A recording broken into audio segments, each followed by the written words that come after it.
how do you choose? How do you make up your mind what solution you ought to have? First of all, and everybody gets these backwards. They start by saying, I'm going to start with this solution. Why? Well, because don't do that. Start with these decisions first. What do you want to protect? Maybe all you want to protect is the instance. Great, then use failover clustering. But decide first thing what you want to protect.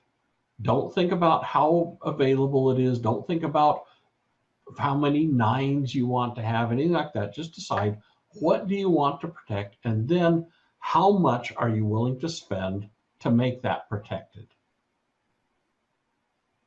Because it's going to have a price tag. And some people I've heard say, well, you can't put price on data. Well, sure you can.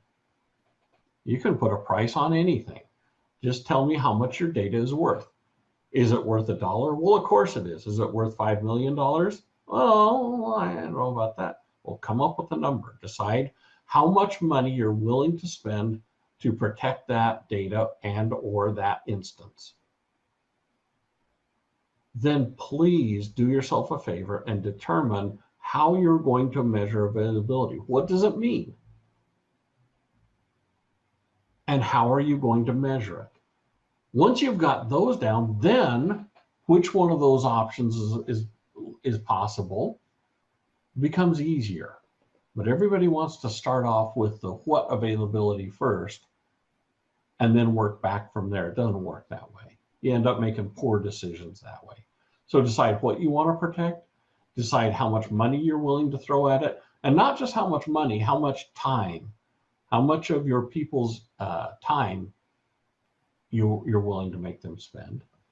Then decide how you're going to measure that. Once you got that done, usually I find one of these solutions is going to stand out above the other.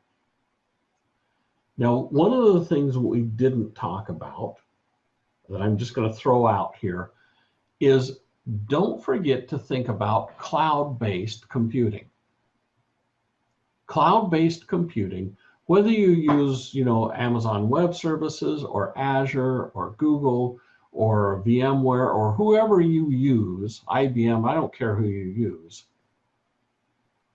they will very likely be able to create a higher availability than you will. Not necessarily, but it would be unlikely for your average organization to be able to match. I know that Microsoft's Azure has a 99.95 availability rating. It's going to be tough to compete with that on your own. Not impossible, but if you can beat it, you can't do it as cheaply. To go back to my first story, when I instituted high availability, they decided they wanted to go with 5 nines, 99.999% downtime. There was no maintenance window available. We had to plan around that. And we ended up investing $5 million the first time, just as a one-time investment. And I was a little nervous when I went back to them with that, and I told them, and they said, okay. Their way of thinking, it makes perfect sense when you think about it, was we're earning $2.8 billion a month. 5 million is chump change. Go right ahead and spend it. In fact, I kind of got the impression I should ask for 10, but whatever. And then it costs more per year to do that. It's not a one-time investment only. You got to keep going with it.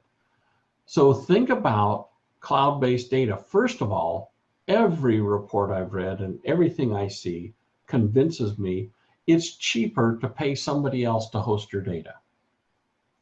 It just is. By the time you think about racking and cooling and rent on the property and the people and the backups and all that kind of stuff, paying for your own software licenses, paying for your own hardware, amortizing all of that, the cloud-based computing will be cheaper.